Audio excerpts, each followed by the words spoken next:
ভাই একটু আজ করেন তো, আসেন তো ভাই, আসেন আপনি, আসেন আসেন আপনি আসেন আপনি আসেন না দেখি আপনি কতদূর কোরআন জানেন। আপনি আসেন, আপনি আসেন এখানে। কোন আওয়ামী লীগের দালালের কথা শুনে মাহফিল বন্ধ হবে না, বরং যদি কেউ বন্ধ করতে চায় সে যেন তার মায়ের কাছ থেকে বিদায় নিয়ে আসে। নতুন করে বিদায় নেবার সুযোগ বাংলার জনগণ দেবে না, দেবে না, দেবে না। রাজনীতির কথা না বলে আমি গোটা কোরআনের রাজনীতি। হুজুর আপনি চালে যান। এসে ওনাকে ডেকে একটু আজ করতে, ভাই একটু আজ করেন তো, আসেন তো ভাই, আসেন আপনি, আসেন। কোরআনের মাহফিল দিয়েছেন, কোরআনের দাবির কথা বলা যাবে না। আপনি মুসলমান নামের কলঙ্ক, আপনি অবৈধ মায়ের সন্তান, নিশ্চয়ই আপনার জন্মের সমস্যা আছে।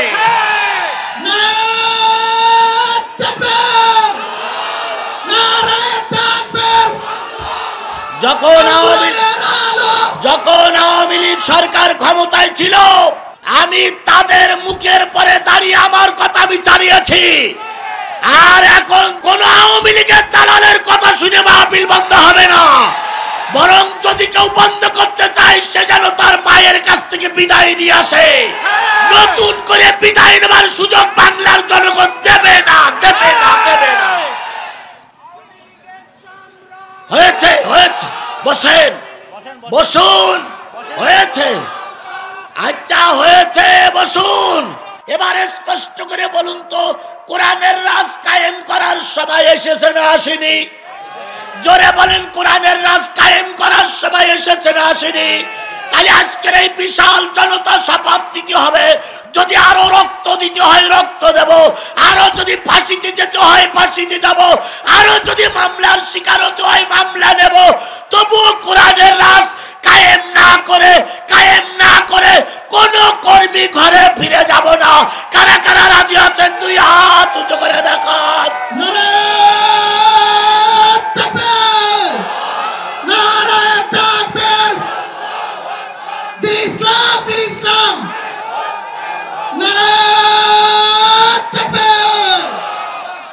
একটা জিনিস মনে করে রাখবেন, যে অবস্থা এখন বাংলাদেশে বিরাজমান, আল্লাহর কসম যদি এই অবস্থা চলতে থাকে, আগামী সংসদ হবে কোরআনের সংসদ, আগামী বঙ্গভবন হবে কোরআনের বঙ্গভবন, আগামী দেশ হবে টুপিওয়ালার দেশ, টুপিওয়ালার দেশ, টুপিওয়ালার দেশ।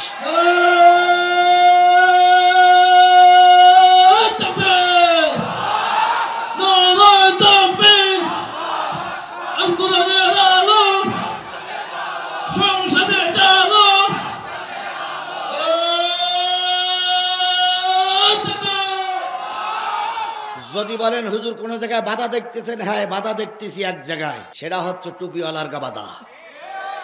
রামপন্থী বামপন্থীরা বাধা দেয়, কোথাও আমাদের কোনো দুঃখ নাই। কমিউনিস্ট পার্টির লোকেরা আমাদের বাধা দেয়, কোনো দুঃখ নাই। কিন্তু দুঃখ লাগে তখনই যখন দিন কায়েমের পথে একদল টুপিওয়ালারা বাধা দেয়, টুপিওয়ালারা বাধা দেয়, টুপিওয়ালারা বাধা দেয়। এরা কেন বাধা দেয়? এরা বুঝে বুঝে কোরআন, যারা বাধা দেয় তারা বুঝে বুঝে কোরআন, যারা বুঝে বুঝে কোরআন পড়ে তারা কখনো বাধা হতে পারে না। সুতরাং কোরআনের 2 নম্বর দাবি, বুঝে বুঝে পড়তে হবে। তাহলে আজকের থেকে নিয়ত করব, শুধু কোরআন পড়বো না, বুঝে বুঝেই পড়বো। কোরআনের কয়টা দাবি? তার ভিতরে কয়টা শেষ হলো? 2টা। কি ঠিক আছে তো? শুধু কোরআন পড়লেই কোরআন উপকার করে না। শেখ হাসিনা কোরআন পড়তেন কিনা আমি জানি না, তবে ওনার নাম দিয়েছিলেন হযরত শেখ হাসিনা রহমাতুল্লাহ আলাইহি। তাও এই জয়পুরহাটের লোক, তাও এই 5 বিবির এমপি, এই 5 বিবির এমপি বলেছিলেন হযরত শেখ হাসিনা রহমাতুল্লাহ আলাইহি, এই 5 বিবির এমপি। তারপরে ওনারা বলেছিলেন হযরতে মুজিব রহমাতুল্লাহ আলাইহি। এরাই বলেছিল, এরাই বলেছিল, এরাই বলেছিল, কারণ এরা কোরআন বুঝি পড়েনি। আমার ভাইয়েরা, প্রায় জায়গায় ওনারা দাঁড়িয়ে বলতেন আমরা কি মুসলমান না?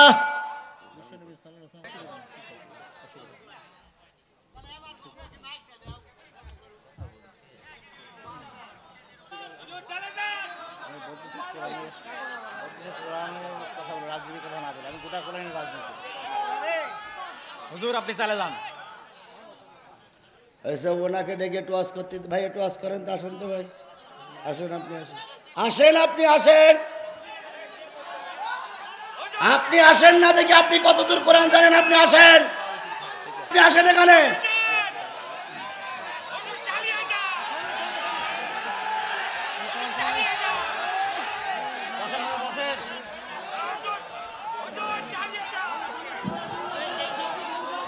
আপনারা কেউ উত্তেজিত হবেন না, নিজ নিজ জায়গায় আপনারা বসে পড়ুন। আপনারা কেউ উত্তেজিত হবেন না, দয়া করে আপনারা নিজ নিজ জায়গায় বসে পড়ুন। আপনারা কেউ উত্তেজিত হবেন না। আমার ভাইরা মাহফিলের সৌন্দর্য আপনারা বসুন, নষ্ট করবেন না, সবাইকে অনুরোধ করছি। বসুন, মাহফিলের সৌন্দর্যকে নষ্ট করবেন না, বসুন, বসুন, বসুন। মাহফিলের সৌন্দর্যকে নষ্ট করবেন না। ভলান্টিয়ার আপনারা আছেন, আপনারা বিষয়টাকে দেখেন। কোরআনের মাহফিলের সৌন্দর্যতে আপনারা সকলে বসে পড়ুন। আমাদের আলোচনা স্টার্টিং থাকবে, আপনারা সবাই বসে পড়ুন। বিশৃঙ্খলা করার জন্য কিছু লোক থাকবে, আপনারা বসে পড়ুন। দয়া করে কমিটির পক্ষ থেকে আমি আপনাদেরকে হাম্বল রিকোয়েস্ট করছি, please with your respect, please sit down. আমাদের মাহফিলের বক্তা আছে, তিনি শুরু করবে। এরা কিছু বিশৃঙ্খলাবাদী থাকবে। এই জোরে তাকবীর, নারায়ে তাকবীর, লিল্লাহে তাকবীর। আল কোরআনের আলম, তোমার নেতা আমার নেতা। এই বসুন, বসুন, বসুন, বসুন, দয়া করে বসুন। আপনারা কোরআনের পক্ষে না বিপক্ষে? তাহলে বসুন। যারা কোরআনের পক্ষে তারা বসবে, সবাই মিলে বসুন। জোরে তাকবীর হবে, নারায়ে তাকবীর, লিল্লাহে তাকবীর। বন্ধুগণ, আমি দয়া করে আপনারা করবেন না, সবাই বসে পড়ুন। কোরআনের সাথে বেয়াদবি করবেন না, কোরআনের করবেন না, আদব রক্ষা করুন, কোরআনের আদব রক্ষা করুন, সবাই বসে পড়ুন। আমি কিন্তু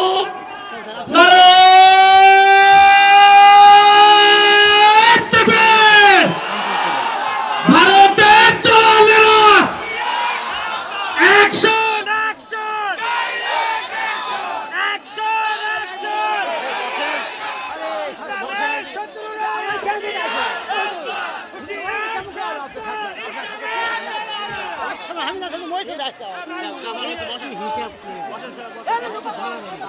বসেন।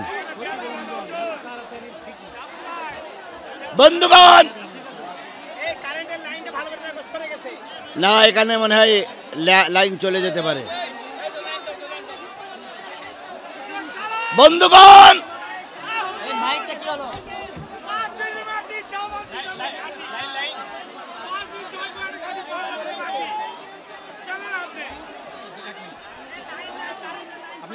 এই লাইন বন্ধ কেন? লাইন বন্ধ কেন?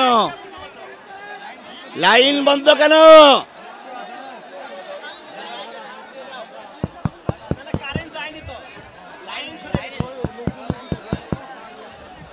লাইন বন্ধ কেন?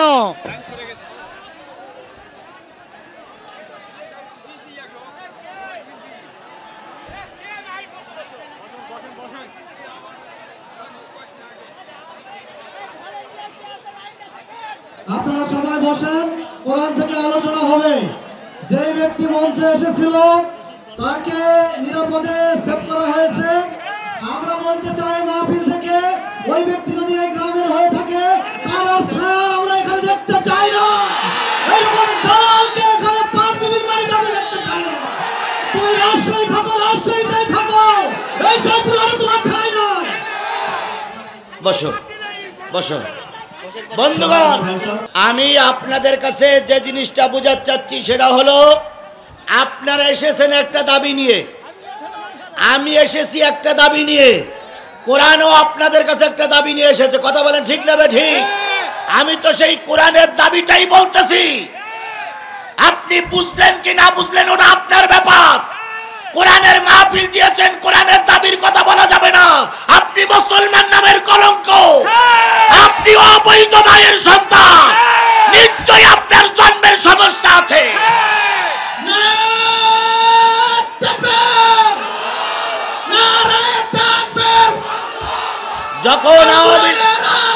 যখন আওয়ামী লীগ সরকার ক্ষমতায় ছিল, আমি তাদের মুখের পরে দাঁড়িয়ে আমার কথা আমি চালিয়েছি। আর এখন জোট সরকারের তত্ত্বাবধায়ক সরকার ক্ষমতায়, কোন আওয়ামী লীগের দালালের কথা শুনে মাহফিল বন্ধ হবে না। বরং যদি কেউ বন্ধ করতে চায়, সে যেন তার মায়ের কাছ থেকে বিদায় নিয়ে আসে। নতুন করে বিদায় নেবার সুযোগ বাংলার জনগণ দেবে না, দেবে না, দেবে না। হয়েছে, হয়েছে, বসেন, বসুন, হয়েছে, আচ্ছা হয়েছে, বসুন। আমি বলতেছিলাম কোরআন বুঝে বুঝে পড়তে হবে। কি বলতেছিলাম? কোরআন বুঝে বুঝে পড়তে হবে। এটা কি আমার বক্তব্য? এটা কি কোনো আলেমের বক্তব্য? এটা সকলের বক্তব্য। কোরআন বুঝে বুঝে পড়তে হবে। 3 নম্বর কোরআনের দাবি, যতটুকু বুঝেছ ততটুকুই আমল করা লাগবে। কি করা লাগবে? জানার মানা দুইটা জিনিস এক নয়। আমার বাংলাদেশের বহুত আলেম জানে কিন্তু মানে না। বড় হুজুর শয়তান, জেন শয়তান আর মানুষ শয়তানের কথা বলতেছিল না? আবার বড় হুজুর এখনই বলতেছে এই জাতীয় কথা। আপনি একটু বিরত থাকেন। তাহলে আপনার ওয়াজে কাজটা হইল কি? আপনি তো বলেছেন জেন শয়তান আর মানুষ শয়তান। তাহলে মানুষ শয়তান মোকাবেলা করার জন্য আমাদের ময়দানে থাকা লাগবে না? জেন শয়তান যেমন আছে, এইরকম মানুষ রূপী কিছু শয়তান আছে। কথা বলেন ঠিক না বেঠিক? এটা আজকের নতুন প্রজন্ম নয়, জন্মের লগ্ন থেকে এই মানুষ শয়তান জেন শয়তান ছিল। সুতরাং কোরআনের 3 নম্বর দাবি হচ্ছে যতটুকু জেনেছো ততটুকু কি করো। এই আপনাদের হলো কি? আপনারা দাঁড়াই আছেন কেন? আপনারা কি কোরআনের শত্রু? একজন লোকের জন্য যদি কোরআনের মাহফিল বন্ধ হয়, তাহলে আমরা হাজার হাজার মুসলমান এখানে এর জন্য আছি। বসেন, বসুন, বসুন। এই লোকগুলো বসাই দেন আমার ভাইরা। তাহলে কোরআনের 1 নম্বর দাবি কি? আমার দিকে খেয়াল করেন। কোরআনের 1 নম্বর দাবি কি? 2 নম্বর দাবি কি? বুঝে বুঝে পড়ো। 3 নম্বর দাবি হলো যতটুকু বুঝেছ ততটুকুর পরে কি করো? আমল করো। কোরআনের 4 নম্বর দাবি হলো কার দাবি?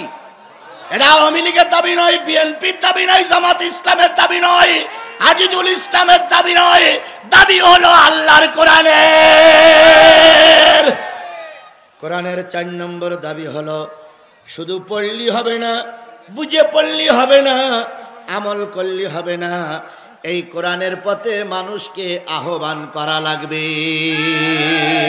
ওমান আহসানু কাওলাম মিম্মান দাআ ইলাল্লাহি ওয়া আমিলা সালিহাও ওয়া ক্বালা ইন্নানি মিনাল মুসলিমিন।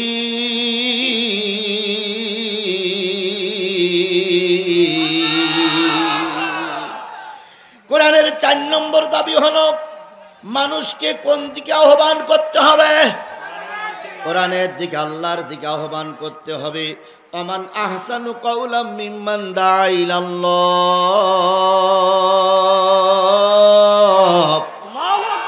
তার কথার চেয়ে উত্তম কথার কার হতে পারে যে মানুষকে আল্লাহর পথে আহ্বান করে আর বলে আমি একজন মুসলমান।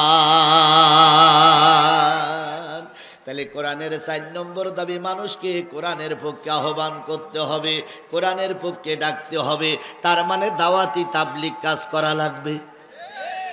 ইয়া আইয়ুহার রাসূল বাল্লিগ মা উনজিলা ইলাইকা মির রাব্বিক। হে আমার নবী, রবের পক্ষ থেকে যা আছে সব মানুষের কাছে পৌঁছায়া দাও। তাহলে কোরআনের 4 নম্বর দাবি দাওয়াতি কাজ করা লাগবে, তাবলীগের কাজ করা লাগবে। কোরআনের 5 নম্বর দাবি ভালো করে খেয়াল করেন।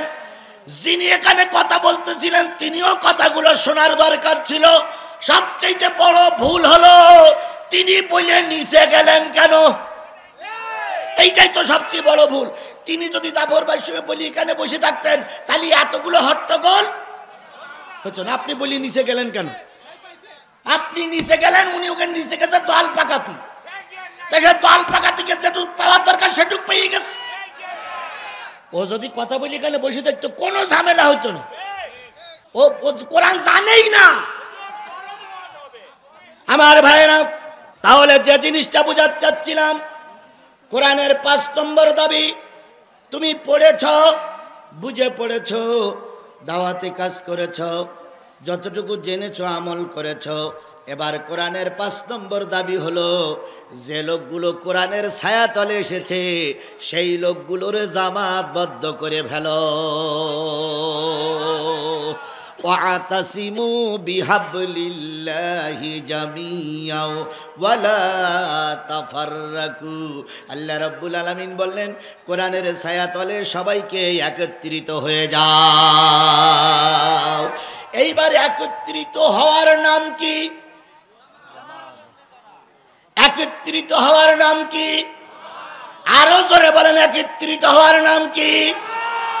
কিছুক্ষণ পর মসজিদে আজান দেবে, আজানের পরে মসজিদে আমরা নামাজ পড়তে যাব, একসঙ্গে নামাজ পড়বে। এই নামাজটার নাম আরবিতে কি বলা হয়? জামাত। তাহলে কোরআনের 5 নম্বর দাবি হলো জামাতবদ্ধ হয়ে যাও।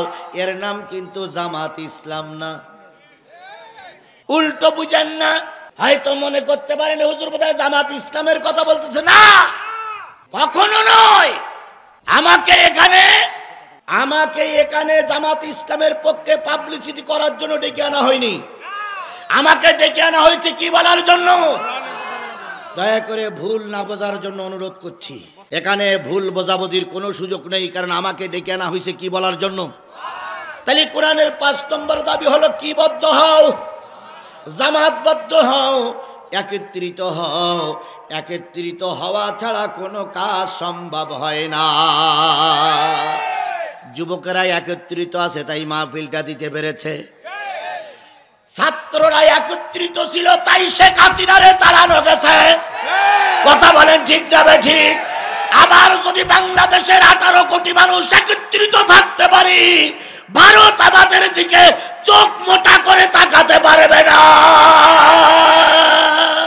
সুতরাং কোরআনের দাবি হলো তোমরা একত্রিত থাকো, পৃথক হয়ে যেও না। পৃথক হইলে বিপদ আসার সম্ভাবনা বেশি থাকে। কথা বলেন ঠিক না ঠিক? আল্লাহর কসম, 5 তারিখে যেমন জালেমেরা পালিয়ে যেতে বাধ্য হয়েছে, আগামীতে যদি আমরা ঐক্য থাকতে পারি কোন জালেম টেকবে না।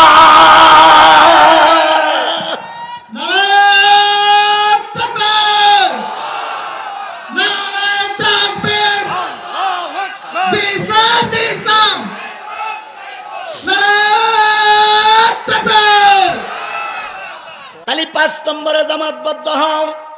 6 নম্বর দাবি হলো, এখন 5 বিবিতে লোক আগে ছিল না, এখন অনেক লোক তৈরি হয়ে গেছে। তোমার জামাতে এখন বহুত লোক, সুবহানাল্লাহ বলে। আগে লোক ছিল না, এখন বহুত লোক। গত বছর কোরআনের মাহফিল দিতে পারোনি, এবার দিতে পেরেছ। গত বছর 5 বিবির বড় মসজিদের সামনে মিছিল করতে চেয়েছিলে, মিছিল করতে দেয়নি। এখন মিছিলে ডাকলেই হাজার হাজার লোক একত্রিত হয়ে যায়। তোমার সংগঠন এখন দুর্বল, তোমার সংগঠন এখন কি শক্ত সবল। তাহলে এখন সময় এসেছে কোরআনের 6 নম্বর দাবি বাস্তবায়ন করার জন্য। কোরআনের 6 নম্বর দাবি হলো কোরআনের গণভবন, কোরআনের রাষ্ট্র দিয়ে, কোরআন দিয়ে রাষ্ট্র পরিচালনার পরিবেশ তৈরি করে ভালো। তার মানে রাষ্ট্রে এবার কোরআনের আইন চালু করে দাও। ও আমার 5 বিবির মুসলমানেরা, এবারে স্পষ্ট করে বলুন তো, কোরআনের রাজ কায়েম করার সময় এসেছে না আসেনি? জোরে বলেন, কোরআনের রাজ কায়েম করার সময় এসেছে না আসেনি?